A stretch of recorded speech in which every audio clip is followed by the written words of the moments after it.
Brought to you by Nova Pure Ghee. Whenever you eat it, your heart becomes happy. Nova Pure Desi Ghee is the dream of a healthy India that has been around for centuries. I Love it. Adab, Namaskar. Good evening, Sat Shri Akal. Once again, welcome to this episode of Kram Talk Ki Kahani. I hope the entire family is well and taking care of themselves and their loved ones.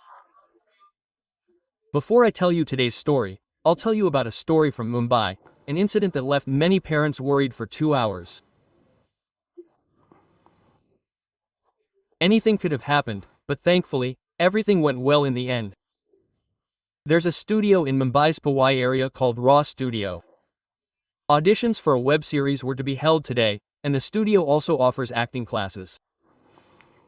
Around 100 children had arrived to audition for the web series.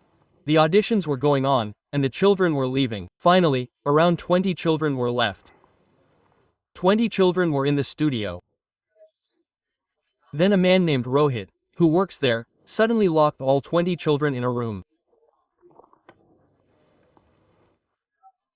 After being arrested, he releases a video message, saying he's not a terrorist. He doesn't want any money. Ethically or morally, he's not doing anything wrong. But he has some demands. He wants to talk to someone. He has some questions. He wants answers. This is the same video he released after taking these children hostage. I heard this before. I, Rohit Arya, made a plan and first suspected some children here. I don't have many demands. I have very simple demands, very moral demands, very ethical demands, and I have some questions. I want to talk to some people. I have to ask them questions. If I have counter questions to their answers, I have to ask counter questions. But I want these answers. I don't want anything else. I'm not a terrorist. I don't have any huge monetary demands. If there are any, there are no demands for money at all. Nothing immoral at all. I need to have simple conversations, and that's why I've taken these kids hostage. I've taken them hostage as part of a plan. Let's change, for I was really going to do it. I am going to do it. If I survive, I will do it. If I die, someone else will. But it will definitely happen. It will happen to these kids. If they aren't harmed.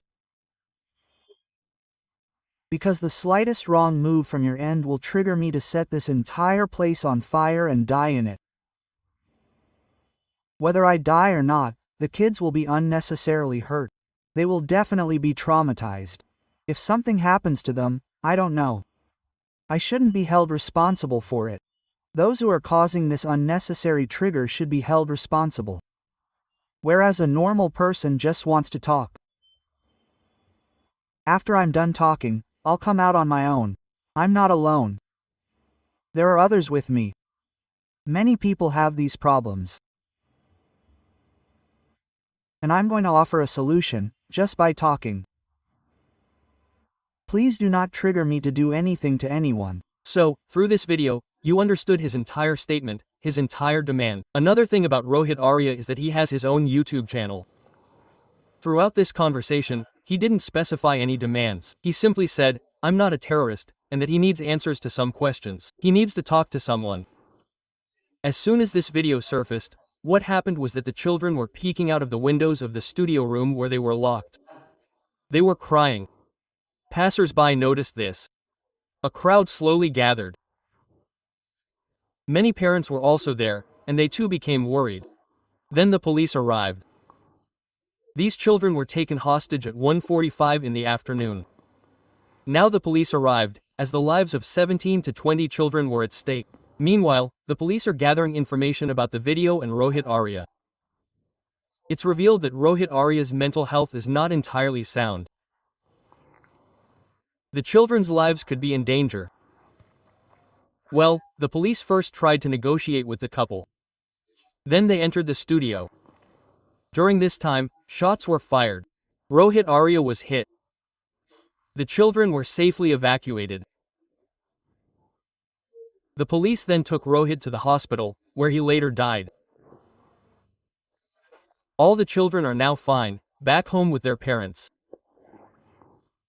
However, during the 2 hours that followed, Rohit's breathing became unstable, and ultimately, he died. Further investigation will reveal the exact demands he was making in the video, which he didn't fully articulate. But it was a tragic accident. Thankfully, all the children returned home safely. Now, let's turn to today's story. Many of you have seen the movie Doom, and when we think of Doom, we think of motorcycles, chases, and pursuits. Coincidentally, a copy of this Indian Doom film was made in Paris, France. In one of the biggest heists of recent times, the thieves committed a theft you've probably never heard of before. Thieves are stealing. People are passing by, people are watching, and no one has the slightest clue what they're up to, and everyone is carefree.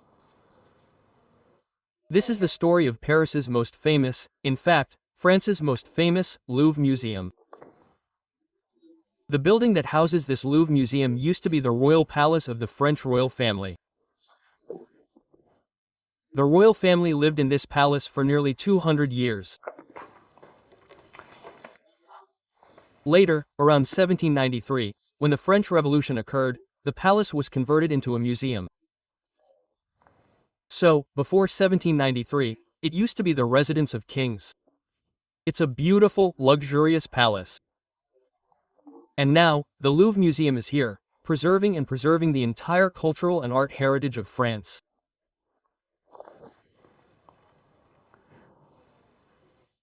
The story begins on October 10th.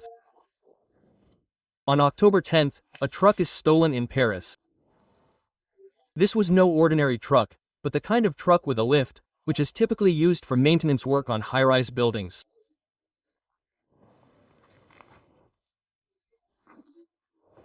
Or government electricians use a lift that's mounted on a large truck, allowing you to enter tall buildings. Sometimes even to clean balcony glass.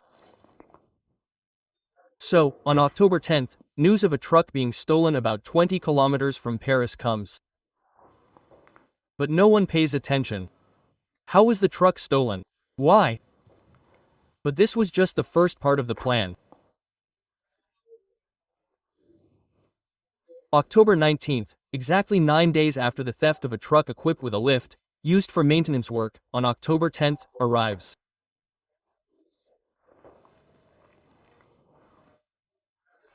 October 19th is Sunday, a holiday. Tourists visit this museum in large numbers because of the priceless items kept there. Priceless jewelry, paintings, everything.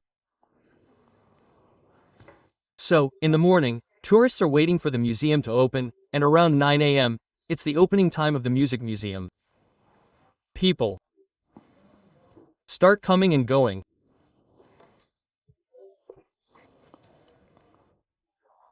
Meanwhile, around 9:30 a.m., a truck stops behind the museum, in a spot with no door, no entrance, or any sense of anyone blocking the road or traffic.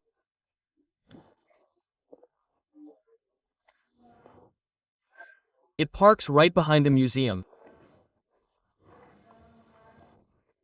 The incredible thing is that this museum is so large, housing billions in diamonds, jewels, and paintings. But the security situation is so dire that there's only one CCTV camera at the truck's location, and even that camera is facing away, obscuring the truck. The truck stops there. Then, a lift rises from the truck. As it rises, two people are riding in it. The lift is a box-like cabin attached to the lift. After it lifts from the truck, it stops near a window at the back of the museum.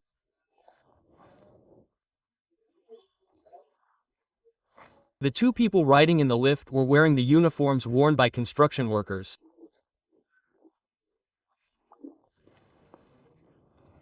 The elevator is now near the museum window. Below is the street. Cars are passing by, people are passing by, and people are watching. But everyone assumes he's there to clean the balcony and the glass. Because the dress is the same, the vehicle is the same, and the heavy truck is the same, and who would think of an elevator? The security. Staff inside the museum have no idea. The CCTV camera on that side isn't facing that direction. It's not facing that direction. Two people are about to board the elevator from the truck or from that truck to the museum building. The elevator stops near a window. Then, two people take out a glass cutter and cut the glass. It takes barely a minute. They both go straight inside, and from there, they reach the Apollo Hall.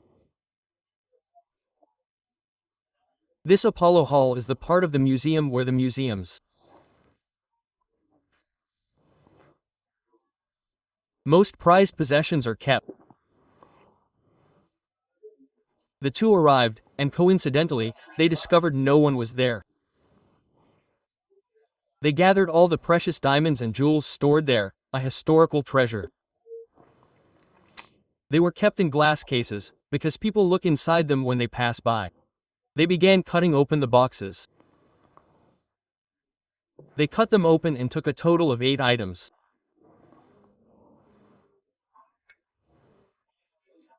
They then went back upstairs, descending the same lift they had just left. All in all, this entire process took them only 8 minutes.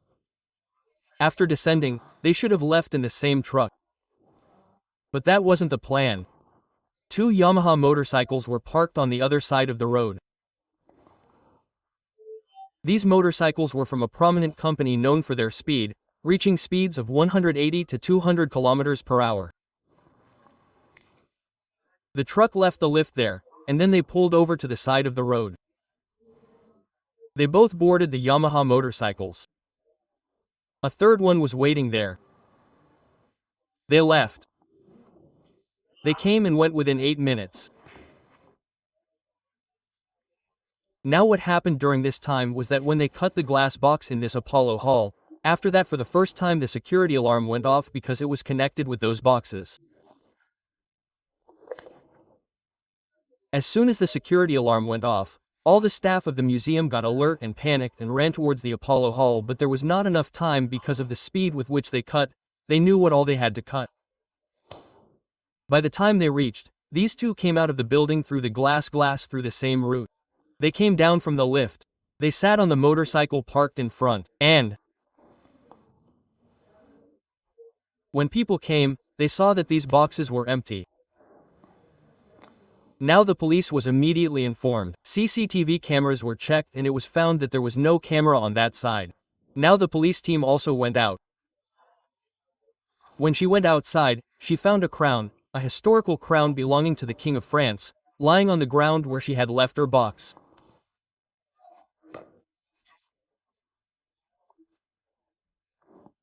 The thieves had actually left it behind in their haste while fleeing, but they weren't sorry because what they took was worth 8 billion in Indian currency.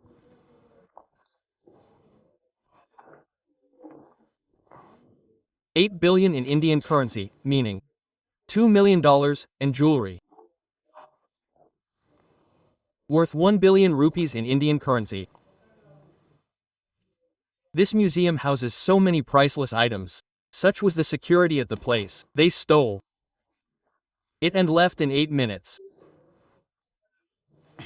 The truck was the same, and they found some other items in it, including a disc cutter. So they had escaped. The police realized that when they checked the remaining CCTV cameras, they saw the truck's movement that morning and then parked it, hoping to find DNA and fingerprints. The police took possession of the truck, and surveillance began, causing a stir. When the news of the missing diamonds and jewels came up, they realized, oh, it's worth 8 billion. One of the most amazing items the thieves took was a tiara necklace. This tiara necklace and earring set contained over 1,000 diamonds, a historical treasure.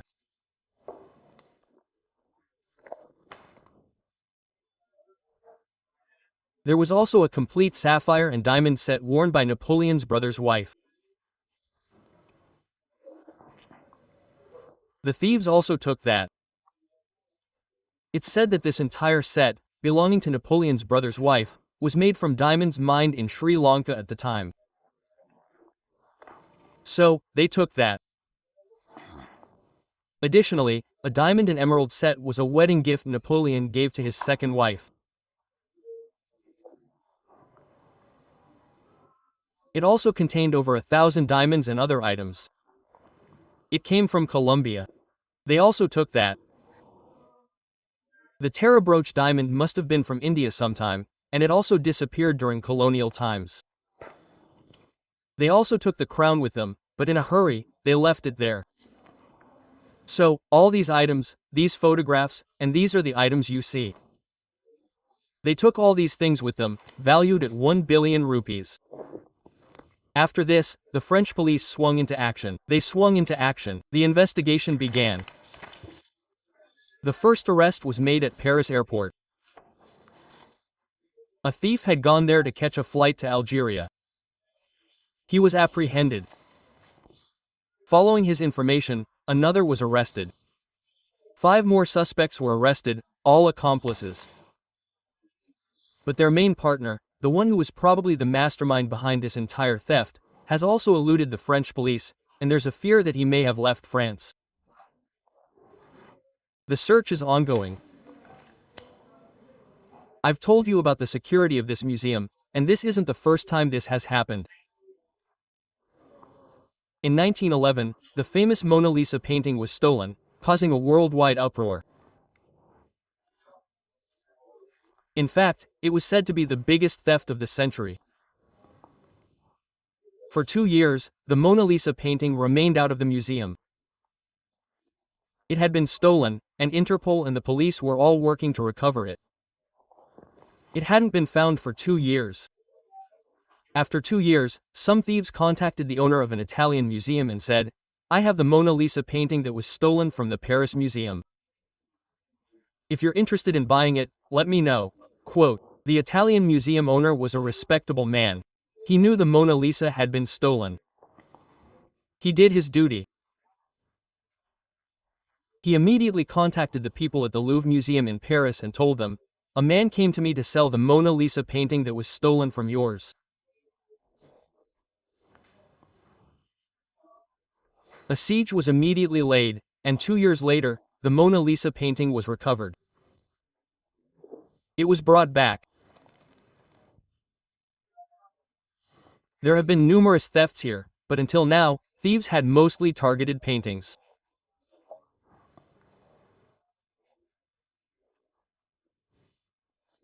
This is the first time such expensive diamonds and jewels have been stolen, and the museum's security officer himself admitted that there are numerous lapses in security and that improvements are needed. Now, there are many constraints, because this used to be a royal palace, belonging to the French emperor. And even today, it's a very beautiful building. Imagine the kind of security that should be in place, if a thief were to take just these 4, 5, or 6 items, worth 1 billion rupees, how much would the rest of the items be worth?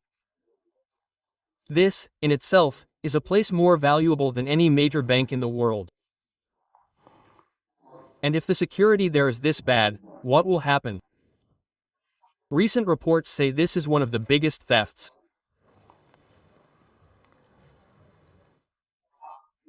Now, the police are searching for the remaining stolen items and hope they are caught soon. Previously, many such priceless items have been stolen from here. Once, it was found at the New York airport, in a grocery bag. Additionally, a Renault painting was stolen, though it has never been recovered from this museum. 5 antique diamonds and similar items were also stolen, though they were later recovered. Other minor thefts have also been recovered. Except for one painting, which remains undiscovered. Considering history, theft is easy, and the stolen goods are recovered, even if it takes 2 years. We pray that all these items are recovered, because this isn't just a few jewels or 8 billion or 10 billion lire. The museum's collection is a historical treasure, allowing you to understand the history of that era. It's a good thing Napoleon's entire family, including his wife and sister-in-law, all of their jewels. It's a good thing the King of France's crown was saved. Otherwise, it would have been a grave insult. So, overall, we're waiting for the thieves, double to be caught and for all the stolen items to be returned to their original place in the museum. The museum was closed for the time being because the authorities are already reeling from the shock of so much theft. But now it will be reopened, and a vigorous search is underway, and Interpol has been notified. There's also a possibility that efforts are being made to take them out of France. Who knows, he might have been expelled from France by now. A complete list of museums and art connoisseurs in the international market who purchase such items is being scrutinized. The French government has also sought assistance from agencies in other countries. The one arrested was on his way to Algeria. Did he have any connections to Algeria? That's also being investigated. The 5 others arrested are also being questioned tomorrow. Only after this, the entire planning will be revealed. Who else was involved in the planning? What was to be done after the theft? A money heist case. Where to take the stolen goods, where to sell them, and where to store them. All these things are under investigation. As soon as there are any updates, I'll be sure to let you know. But for now, that's all for today. I'll meet you tomorrow at 9 p.m. with a new story. Until then, please take care of yourselves and your loved ones.